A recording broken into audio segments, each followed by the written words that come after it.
Le mérite est ce qui rend une personne digne d'estime et de récompense. Ça laisse donc à penser que le travail amène un prix qui a priori va écarter tous ceux qui n'ont pas fourni un effort suffisant. Ce qui est intéressant avec le mérite, c'est que ça amène cette notion d'amélioration. Ainsi, en travaillant plus, on va mériter plus d'attention, plus de mérite et également de meilleures récompenses. Appliqué au domaine du football, on constate que le mérite sportif se caractérise sur un seul et unique trophée, le Ballon d'Or. Dans un mois tout pile va se dérouler la 68e cérémonie France Football et 3 favoris se dégagent, Vinicius Junior, Bellingham et Rodri. Il y a beaucoup de débats autour de qui devrait soulever le trophée, certains remettent même en question sa crédibilité, alors la question est là, le Ballon d'Or a-t-il toujours de l'intérêt ?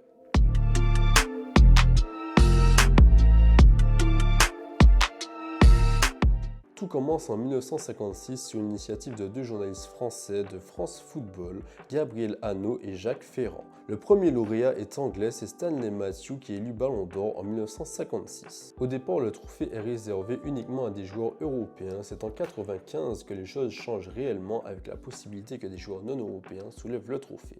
Et ça n'a pas loupé puisque l'année qui suit, c'est George Weah, un Américain, qui est élu Ballon d'Or. Tu dois sûrement te demander comment le gagnant est-il désigné. C'est très simple, ce sont plusieurs journalistes du monde entier qui votent pour un ensemble de critères, comme les performances individuelles des joueurs, les titres remportés avec leur club et sélection, mais également la classe et le fair play du joueur.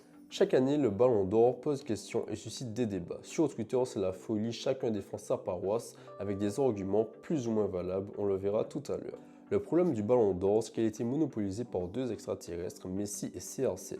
Évidemment, quand on compare les 73 buts de Messi en 2012 aux 24 petits buts de Vinicius Junior l'an passé, on peut vite tomber de haut, mais justement, c'est ça le piège. La masse s'attend à retrouver de nouveau Messi et CR7 et va minimiser des saisons qui, même si elles ne sont pas à la hauteur des deux monstres qu'on a cités précédemment, restent incroyables.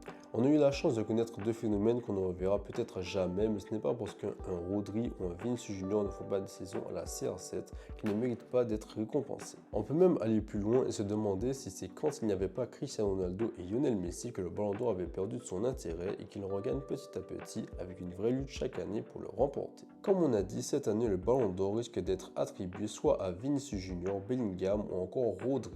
Entre digne de sa gueule et clubisme infini, maintenant on s'attarde sur le potentiel vainqueur de l'édition 2024.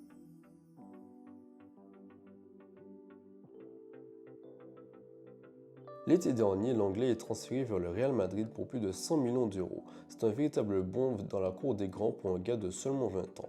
Une saison plus tard, il se hisse déjà parmi les meilleurs à son poste en ayant remporté la Ligue des Champions, la Liga et en étant finaliste de l'Euro. Sa saison lui permet aisément d'être dans ce top 3. Comment passer à côté de Rodri qui a tout simplement été incroyable cette saison et depuis bien longtemps déjà dans le milieu de Pep Guardiola à Manchester City. En plus de sa très bonne saison chez les Citizens en Espagne et durant l'Euro, il a été tout simplement monstrueux en remportant la compétition. Je ne sais pas si j'ai vraiment besoin de parler de Vinicius Junior quand on parle des candidats au Ballon d'Or, mais évidemment le Brésilien doit être cité parmi les grands favoris pour emporter le trophée.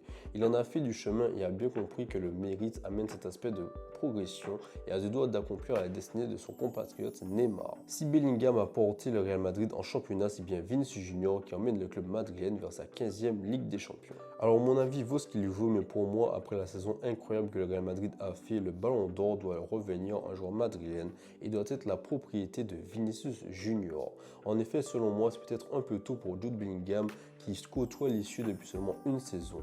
Rodri, même s'il est essentiel au milieu de City, durant l'Euro, je ne pense pas qu'il ait été si au-dessus de ses compatriotes espagnols, tant c'est vraiment l'effectif au total qui a été incroyable. Et donc Vinicius Junior regroupe tout simplement tout ce qu'il faut pour être le Ballon d'Or 2024 avec de très bonnes stats, un apport dans le jeu de son équipe tout simplement phénoménal. C'est simple, le Real, il y avait le Real avec et sans Vinicius Junior. Il a juste été trop fort à tel point que les seules critiques que certains arrivent à lui faire, c'est sur son manque de charisme. Au final, je dirais que le Ballon d'Or, c'est bien plus qu'un trophée. C'est le reflet du travail, des sacrifices et du talent exceptionnel d'un joueur qui a eu le mérite de travailler jour après jour pour se surpasser. Le Ballon d'Or unit les générations et alimente les passions des fans de football dans le monde entier. Alors oui, c'est vrai, on n'aura peut-être pas la chance de retrouver des joueurs aussi talentueux que Messi et CR7, mais on doit s'y faire, vivre avec l'instant présent et la nouvelle génération. On ne doit pas être triste que ça soit fini, mais heureux d'y avoir assisté. Profitons de l'instant, profitons du football. Merci à tous, c'était Golgo.